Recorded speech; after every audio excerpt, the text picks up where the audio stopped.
Hello everyone, welcome back. It's Margaret, aka Pink Pops, and today we're going to be talking about recruiting participants for remote user studies. As we all know, many of us are now working from home, and some of us have developed serious cabin fever. The point is, when it comes to recruiting people for interviews or usability tests, things have changed, to say the least. But fear not, it doesn't mean that all hope is lost. I want to share some of my experiences when it comes to remote studies because there are definitely upsides and downsides, but so far things haven't been too awful. If this is your first time here, please consider subscribing and hitting that notification bell so you don't miss out on any future design-related content. All right, let's get started. The thing I probably get asked the most, and one that I have personally struggled with in the past, is finding participants. This might even be one of the toughest part of user studies. Previously, if you're trying to do any sort of field study and catch people in the act of buying groceries at a supermarket or waiting for a bus, you can do that. But today, you might be out of luck. Especially with social distancing in place, it's more difficult to approach people in public, and not to mention, many businesses are limiting access for their physical locations. So for example, clinics may only allow patients to enter and no visitors, and places where you might normally get a larger pool of candidates.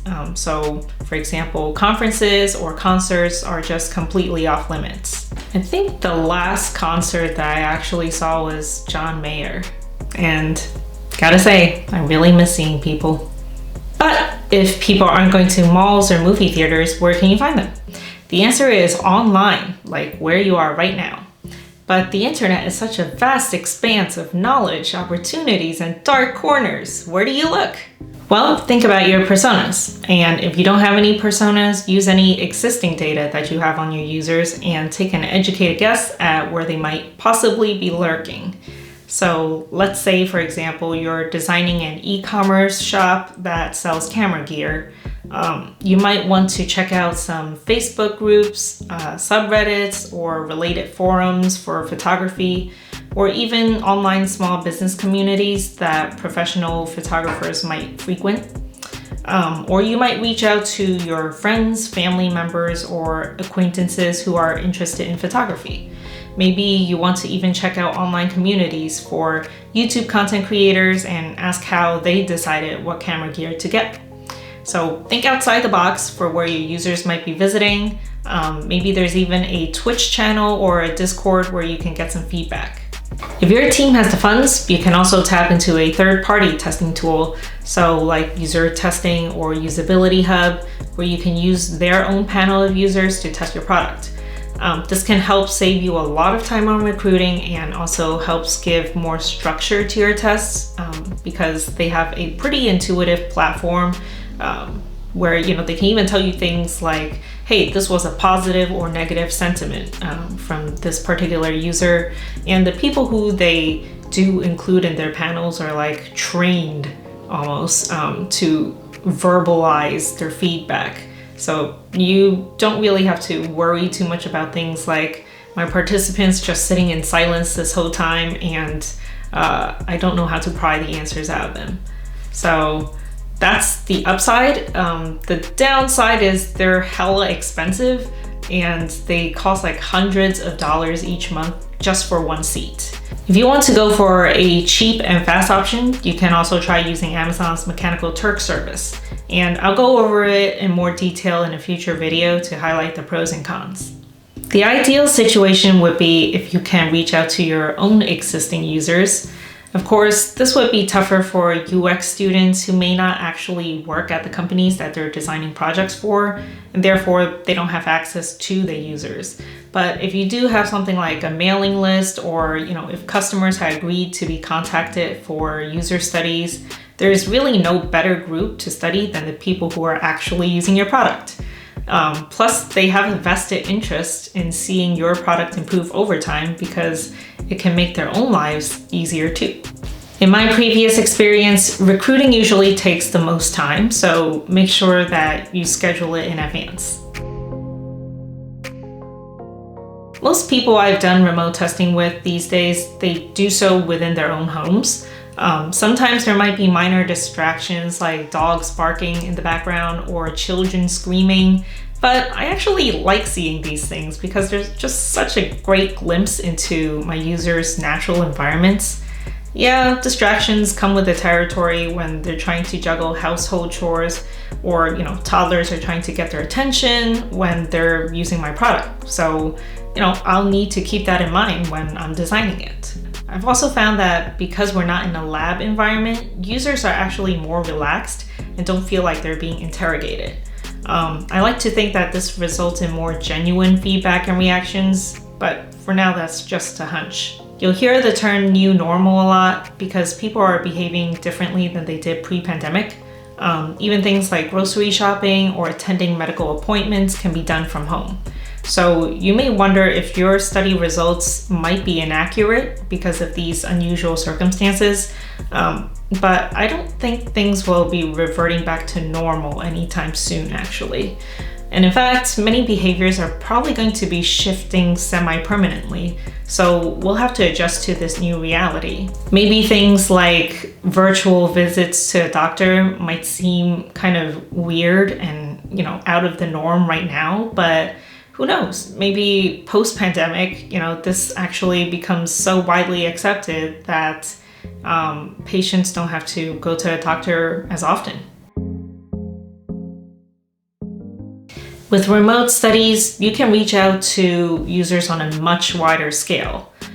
They can be located all over the country since you're not meeting in a central physical location, but definitely specify time zones when you're scheduling interviews or tests. Whenever I send a reminder, I try to put in the user's local time if I know it, so there's less confusion and they don't have to do any calculations on their end and end up joining an hour late or an hour early. Speaking of reminders, definitely have at least 2 ways to reach your participants. I generally ask for an email and a phone number, and have found that most of my users actually check their texts much more often than emails, so I had a higher success rate with that. Because you're not meeting in a physical location for your user studies, your results may vary when it comes to flakiness. I try to account for around 10 to 20% of no-shows and over-recruit. It's easier for participants to just call in on their phones, but it's also easier to just not show up at all, since they don't need to commute and plan to meet up. I mean, think about it. Even with your own friends, they sometimes leave you hanging and back out last minute. I mean, I've been guilty of that too. Don't you think that might happen when it's with someone who you've never met? If you include a free reward like a gift card, though, your attendance might improve. And just in general, I feel that if someone is willing to sit down and talk to me and help me with a test, it's just right to reward them with something for their time. But even though you can test more frequently without the hassle of setting up a physical lab, Zoom fatigue is real. Give yourself some breaks between the constant video calls. I generally do not schedule anything back to back for that reason. Also, some calls might run past the allotted time limit, and that's a good thing, that means your user usually has way more to share with you, and I definitely don't want to, just cut them in the middle and put a hard stop on that call. Since you're not on location with your participants, you'll need to find some way to see what they're doing from your own computer screen. The simplest method is with a digital prototype, where you send over a link and have participants share their screen. But even this might be more of a challenge for anyone who isn't a frequent user of video conferencing tools, and unless they're pointing a separate camera at their phone or their computer, you're not really getting the full picture. So for example, did they hesitate while hovering over a part of their screen before tapping? Then you have to consider that not everyone has a stable internet connection. Maybe not even you. Sometimes feedback might get jumbled up in the audio.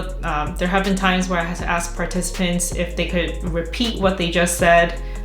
Just gotta be a little more patient with that.